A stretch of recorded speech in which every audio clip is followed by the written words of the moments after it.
میں دو جملے عرض کیا کرتا ہوں۔ نمبر ایک، بد زبانی سے بچو۔ نمبر دو، بد گمانی سے بچو۔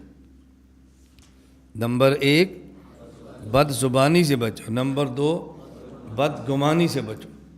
بد زبان اور بد گمان ہونا یہ مسلک اہل سنت والجماعت احناف دیوبند کا شیوا نہیں ہے، اور دونوں باتوں کا ذکر اللہ نے قرآن میں کیا ہے اور حیات کے مسئلے پر کیا ہے۔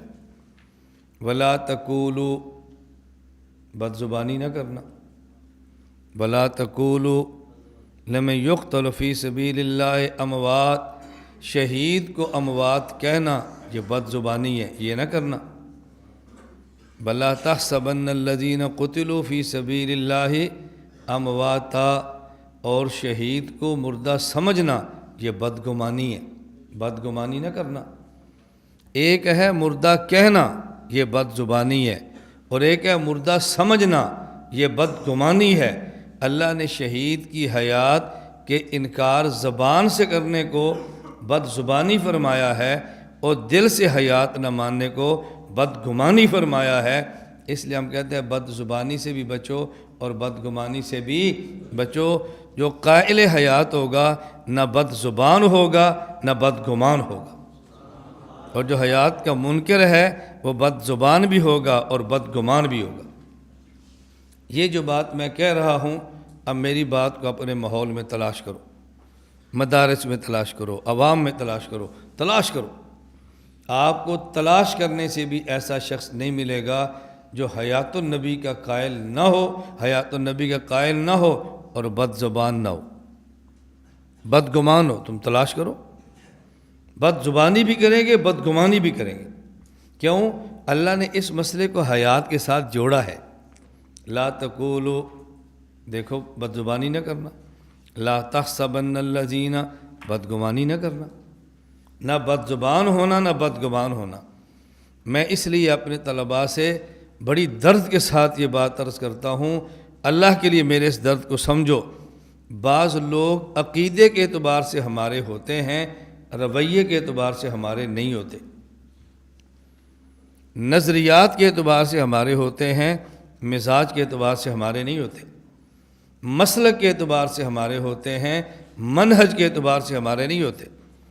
اگر حیات النبی ہمارا مسلک ہے تو بد زبان اور بد گمان نہ ہونا ہمارا منہج ہے۔ ہمارے طلباء میں سے جو عقیدہ حیات النبی کے قائل ہیں صلی اللہ علیہ وسلم اور بد زبان اور بد گمان ہیں، وہ مسلکن ہمارے ہیں، منہجن ہمارے نہیں ہیں۔ ہم کہتے ہیں مسلک بھی ہمارا ہو اور منہج بھی ہمارا ہو۔ اب آپ بتاؤ، میں کتنی احتیاط سے گفتگو کرتا ہوں اور کتنی تاکید سے درخواست کرتا ہوں، بھائی اپنی زبان اور دل کو سنبھالو۔ پھر بھی میرے بارے میں یہ پروپیگنڈا ہو کہ بہت سخت ہے، تو بندے کو تعجب تو ہوتا ہے نا، بندے کو عجیب لگتا ہے۔ لیکن میں نے پہلے آپ سے کہا، نہ میں ناراض ہوتا ہوں، نہ میں روٹھتا ہوں، نہ میں محسوس ہوتا ہوں۔ میں سمجھتا ہوں کہ یہ پروپیگنڈا اغیار نے کیا ہے اپنوں کو ہم سے دور کرنے کے لیے۔ ہم اغیار کے پروپیگنڈے کو ختم کریں گے لیکن اپنوں کو دور نہیں کریں گے انشاءاللہ۔ اگر ہم نے اغیار کا جو پروپیگنڈا اپنوں میں تھا اس سے متاثر ہو کر اپنوں سے لڑنا شروع کر دیا، تو اغیار تو پہلے ہی چاہتے تھے کہ ان کو ایک دوسرے سے دور کر دو۔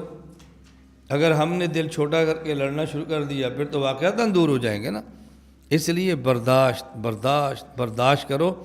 ہم نے اپنوں سے دور نہیں ہونا اور غیروں سے قریب ہونے کی ہمیں ضرورت نہیں ہے، ہمیں ضرورت نہیں۔ میں اس لیے ایک بات سمجھایا کرتا ہوں کہ ہمارے بعض لوگ اغیار کو ساتھ میں لا کر کام کرتے ہیں، بے شک دین کا کرتے ہوں گے، ہم ان پر تنقید نہیں کرتے کہ ان کی ضرورت ہوگی، لیکن وہ ہمیں مجبور نہ کریں کہ ہماری ضرورت نہیں ہے۔ جو ساتھ ملاتے ہیں، میں تو تنقید نہیں کر رہا، بھائی ان کی ضرورت ہوگی، وہ ہمیں مجبور نہ کریں، ہماری ضرورت نہیں ہے۔ یعنی میں حیران اس بات پر ہوں، کسی جماعت کی پالیسی پر میں اعتراض نہیں کرتا، میری جماعت کی پالیسی پر کوئی اعتراض کیوں کرتا ہے؟ ہر بندہ اعتراض کر رہا ہے۔ کوئی کہتا ہے لہجہ ٹھیک نہیں، کوئی کہتا ہے طرز ٹھیک نہیں، کوئی کہتا ہے یہ رویہ مناسب نہیں۔ میں نے کہا کبھی میں نے بھی آپ کے اوپر کہا کہ آپ کا طرز اور لہجہ رویہ مناسب نہیں؟ ہم نے کہا جو آپ کو مناسب لگا آپ نے کر لیا، جو ہمیں مناسب لگا وہ ہم نے کر لیا۔ آپ اعتراض کرتے بھی رہو گے نا، ہم اعتراض پھر بھی نہیں کریں گے انشاءاللہ۔ ہم اپنی بات سمجھانے کی کوشش کریں گے، اللہ کرے امت کو یہ عقائد سمجھ آ جائے۔ تو لا تشعرون اور لا تعلمون میں فرق سمجھ آ گیا؟ اب دیکھو کتنا آسان مسئلہ ہے۔